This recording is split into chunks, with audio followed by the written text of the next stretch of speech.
Hello, welcome all of you in my channel Shine Your Light। और आज के इस वीडियो में हम बात करेंगे अर्थ बाउंड एंसेस्टर्स और फॉरगॉटन एंसेस्टर्स के बारे में। अब इसका क्या मीनिंग है ये हम समझने की कोशिश करते हैं। इससे पहले मैंने एक्सप्लेन किया एंसेस्ट्रल कर्मा के बारे में कि एंसेस्ट्रल कर्मा क्या है, किस तरह से हमें हमारा बॉडी हमारे एंसेस्टर्स से मिलता है और हमारे अंदर वो जेनेटिक एनर्जेटिक इफ़ेक्ट आता है। जो भी एक्सपीरियंसेस हमारे एंसेस्टर्स के रहे हैं, जो भी कर्मा उनके रहे हैं, वो कर्मा हमारे अंदर इस बॉडी के साथ आते हैं, जिसे हम पितृ ऋण या एंसेस्ट्रल कर्मा कहते हैं। और जब ये बॉडी हमें हमारे एंसेस्टर्स से मिलती है तो कहीं ना कहीं हमारी भी रिस्पॉन्सिबिलिटी होती है कि उन कर्मों पर हम वर्क करें या फिर उन कर्मा को हम रिलीज़ करें। कहते हैं कि स्पिरिचुअली या मटेरियली आप तब तक ग्रो नहीं कर पाते हैं जब तक आपके एंसेस्ट्रल कर्मा रिलीज़ नहीं होते हैं। अगर बड़े से बड़ा साधु भी समाधि तक पहुंच जाता है, वो भी समाधि से बार बार नीचे आ जाएगा अगर उसके एंसेस्ट्रल कर्मा कंप्लीट नहीं होते हैं। और एंसेस्ट्रल कर्मा का मतलब हमारे ऊपर कुछ ऋण है, इस शरीर का ऋण जो हमें चुकाना होता है। और वो हम कर सकते हैं अपने एंसेस्टर्स की मदद करके, उनके कर्मों को रिलीज़ करके, या किसी भी तरह से अपने एंसेस्टर्स की हेल्प करके। और इसीलिए बहुत सारे कल्चर्स में, सिर्फ इंडिया में ही नहीं, बाहर की कंट्रीज़ में भी अलग अलग तरह से अलग अलग के रिचुअल्स होते हैं एंसेस्ट्रल कर्मा को रिलीज़ करने के लिए। जैसे कि हमारे देश में पितृपक्ष के समय पे बहुत दान किया जाता है, या बहुत सारे रिचुअल्स होते हैं, पूजा पाठ होते हैं, बहुत तरह के मंत्र हैं, या ऐसी प्रोसेस हैं जिनसे एंसेस्ट्रल कर्मा को रिलीज़ किया जा सके, जो जिसे हम कहते हैं साधारण भाषा में कि हमारे पितृ को मुक्ति मिले। उसी तरह से जो वेस्टर्न कंट्रीज़ हैं वहाँ पे भी शैमनिज़्म है, या फिर अलग अलग तरह की इस तरह की प्रैक्टिसेस होती हैं जिससे वो अपने एंसेस्टर्स को पीस पहुँचाते हैं, अपना प्यार पहुँचाते हैं और उनकी ब्लेसिंग्स लेते हैं। इसे कुछ इस तरह से समझने की कोशिश करते हैं कि जिनका डीएनए, जिनकी जेनेटिक्स हमारे अंदर है, अगर वो कहीं ना कहीं इफ़ेक्ट हो रहे हैं एनर्जेटिक फॉर्म में, अगर वो कहीं स्टक हैं, तो उसका इफ़ेक्ट एनर्जेटिकली हमारे ऊपर पड़ेगा, क्योंकि हमारे अंदर भी वो सेम जीन है, वो सेम डीएनए है। अर्थ बाउंड एंसेस्टर्स या अर्थ बाउंड सोल वो होती है जो डेथ के बाद लाइट में नहीं जा पाते या फिर मुक्त नहीं हो पाते किसी भी तरह के अटैचमेंट की वजह से। वो अटैचमेंट अपनी प्रॉपर्टी को लेकर हो सकता है, अपने लोगों को लेकर हो सकता है, या फिर किसी गुस्से की वजह से, किसी बदले की भावना की वजह से, या फिर कई बार एक्सीडेंट्स ऐसे होते हैं कि जिनमें सोल को रियलाइजेशन नहीं होता कि उनकी डेथ हो चुकी है। और ऐसे में वो उसी मेंटल पैटर्न में, वो उस एनर्जेटिक स्पेस में स्टक रह जाते हैं, जिसे हम कहते हैं एस्ट्रल प्लेन। एस्ट्रल प्लेन आता है स्पिरिट वर्ल्ड और फिजिकल वर्ल्ड के बीच में, और वहाँ वो सोल स्टक हो जाती है। वो इसलिए स्टक हो जाती है कई बार क्योंकि वो अवेयर नहीं है कि उनकी डेथ हो चुकी है और उन्हें जाना कहाँ है, और कई बार वो खुद ये चूज़ करते हैं अपने लिए सफरिंग, अपने नेगेटिव इमोशंस की वजह से, अपने अटैचमेंट की वजह से। तो जब इस तरह से हमारे एंसेस्टर्स कहीं ना कहीं एस्ट्रल प्लेन में स्टक होते हैं, तो उसका एनर्जेटिक इफ़ेक्ट हमारी लाइफ में भी आता है। हमारी लाइफ में भी हमें वो स्टकनेस महसूस होती है।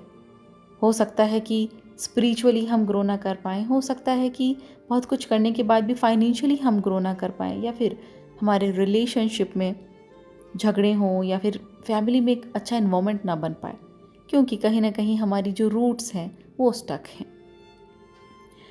इसके अलावा एक तरह के एंसेस्टर्स जिन्हें हम कहेंगे फॉरगॉटन एंसेस्टर्स, जिन्हें भुला दिया गया हो। ये सब आप समझ सकते हैं कि हम सबके घर में कुछ ऐसे एंसेस्टर्स होते हैं जिन्हें शायद कभी याद ही ना किया जाए। फॉर एग्जाम्पल, अगर एक्स वाइफ या एक्स हस्बैंड हो, अगर उनकी डेथ हो जाए, फिर दूसरी शादी कर ली जाती है, तो लोग रिचुअल्स करते हैं अपने पेरेंट्स के लिए, अपने ग्रैंड पेरेंट्स के लिए, लेकिन कभी भी लोग अपने एक्स हस्बैंड या वाइफ के लिए रिचुअल्स नहीं करते हैं। उनकी शांति के लिए वो प्रार्थना नहीं करते हैं, कुछ नहीं करते हैं। ऐसे में भी वो पीस, वो कनेक्शन उन तक नहीं पहुंचता और उन्हें लगता है कि they are not worthy of love, और वो फीलिंग हमारे अंदर भी आता है। और इसीलिए अपने ही घर में, रिश्तों में हम वो बॉन्डिंग फील नहीं कर पाते। कई बार अगर कुछ एंसेस्टर्स ऐसे हैं जिनकी किसी नेचुरल डिज़ास्टर में डेथ हो गई और ऐसे में उनकी बॉडी भी नहीं मिल पाती है और उनकी बॉडी के साथ कोई रिचुअल्स नहीं होते, ऐसे में भी उन्हें एक तरह से भुला दिया जाता है या फिर उन्हें वो पीस, वो मुक्ति नहीं मिल पाती, क्योंकि कहीं ना कहीं हमारे कॉन्शियसनेस का कुछ पार्ट वहाँ रह जाता है, उस जगह पर जहाँ उनकी डेथ होती है या उस पेन में वो रह जाता है। और वहाँ से उस एनर्जी को कंप्लीट रिलीज़ करने पे ही वो अपनी फुल फॉर्म में अपने आप को महसूस कर सकते हैं। इसी तरह की फॉरगॉटन एंसेस्टर्स में कुछ ऐसी सोल्स भी आती हैं जिन्हें हमने भुला दिया है, क्योंकि वो छोटे बच्चे होते हैं जो मिस कैरेज में या एबॉर्शन में की वजह से इस दुनिया में नहीं आ पाते। बहुत सारे केसेस में ऐसा देखा गया है कि अगर होने वाला बच्चा लड़की है, उसका पता कर लोग पहले से एबॉर्शन कर देते हैं। ऐसे में जो फीमेल कर्स होता है वो उस इंसेस्टर लीनिएज पे लगता है। कई फैमिलीज़ में बहुत सारी लड़कियों का एबॉर्शन करवा दिया जाता है। बहुत सारी ऐसे एबॉर्शन के केस होते हैं जिनमें एक नई सोल इस दुनिया में आने के लिए तैयार होती है, लेकिन उसके लिए सारे रास्ते बंद कर दिए जाते हैं। उसके आने से पहले ही उसे मार दिया जाता है। तो वो अनफुलफिल्ड डिज़ायर उसके अंदर रहता है, और वो जो अनफुलफिल्ड डिज़ायर उस सोल के अंदर है वही हम महसूस करते हैं हमारे अंदर। और हमारी लाइफ में भी कई बार हमारी डिज़ायर्स अनफुलफिल रह जाती हैं। उसे आप कर्स कह सकते हैं या फिर उसे आप जेनेटिक इफ़ेक्ट कह सकते हैं। इन सोल को रिलीज़ करने की डिफरेंट प्रोसेस होती हैं, जिन्हें हिंदू रिचुअल से भी किया जा सकता है या मेडिटेटिव प्रोसेस से भी किया जा सकता है, क्योंकि हम सबको बस प्यार चाहिए, अनकंडीशनल लव, और उन्हें भी बस अनकंडीशनल लव चाहिए होता है।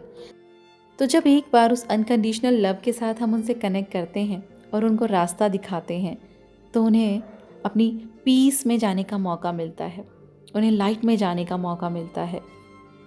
और हर एंसेस्टर लीनिएज में कोई ना कोई ऐसा इंसान ज़रूर आता है जो स्पिरिचुअली या रिलीजियसली उनकी हेल्प करता है।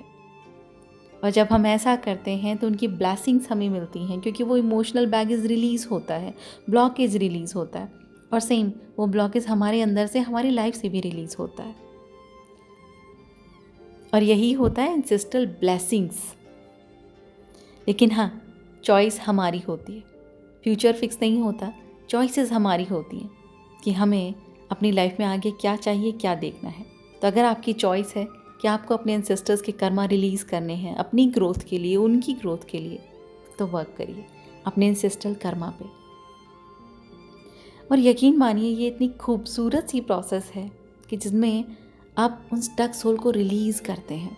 सोचिए किसी को पेन से रिलीज़ करना, और वो भी अपने ही एंसेस्टर्स को, इससे अच्छी चीज़ क्या हो सकती है। सोचिए, समझिए। आज के लिए बस इतना ही। Thank you.